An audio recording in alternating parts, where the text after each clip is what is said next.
I'm trying to build a more self-sufficient life right here, and I'm figuring it out as I go.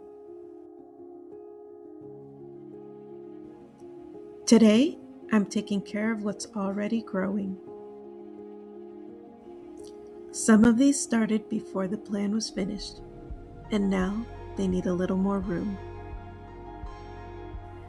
I'm not rushing them, I'm just giving them more space.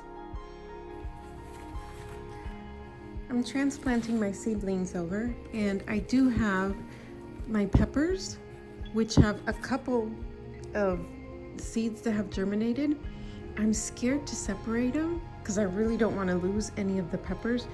So the first batch I've transplanted all together. This second batch, I think I'm going to see if I can separate them, and hopefully they will stay alive, just because I think they're gonna need the space. They're already crowded, and I don't think I'm giving them that much extra space by moving them into this container. So I'm gonna try to separate them, and hopefully they survive. Not everything moves forward at the same pace, but leaving some things alone is harder than it sounds.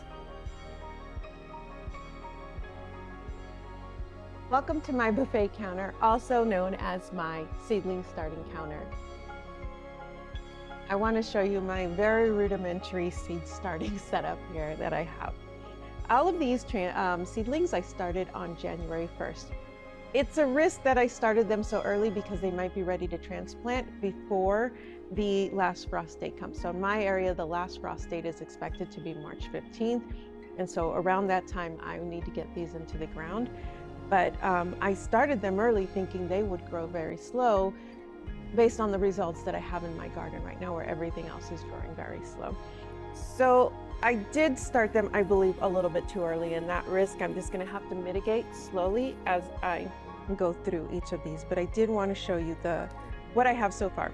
I got a tip from a friend that suggested I cover up my seedlings with saran wrap to mimic a greenhouse. And when I did that, these really started to explode. And so now they're growing faster than I expect, which I love. I'm just worried now that it might be too fast. This is a south-facing window, which means that it's going to get the most amount of sun in my house. So that's why I like to have them here. When the sun starts getting to the west, I move the seedlings around so that they can continue to get as much sunlight as possible. So there's more windows to the back of my house here. And I will move this big tray over there so that it has a chance to get as much light. And then these guys will take over the whole counter to get the rest of the evening sunlight. So once the sun sets, I do have these hydroponic growing contraptions. I don't know what they're called. Hydroponic planters. One I had bought several years ago, and the other one my mother-in-law gifted to me. So what I do is I turn them on so that they have the lights from the hydroponic overnight so that they can continue to grow as much as possible. I still don't know if I'm doing this right. But growth doesn't wait for certainty.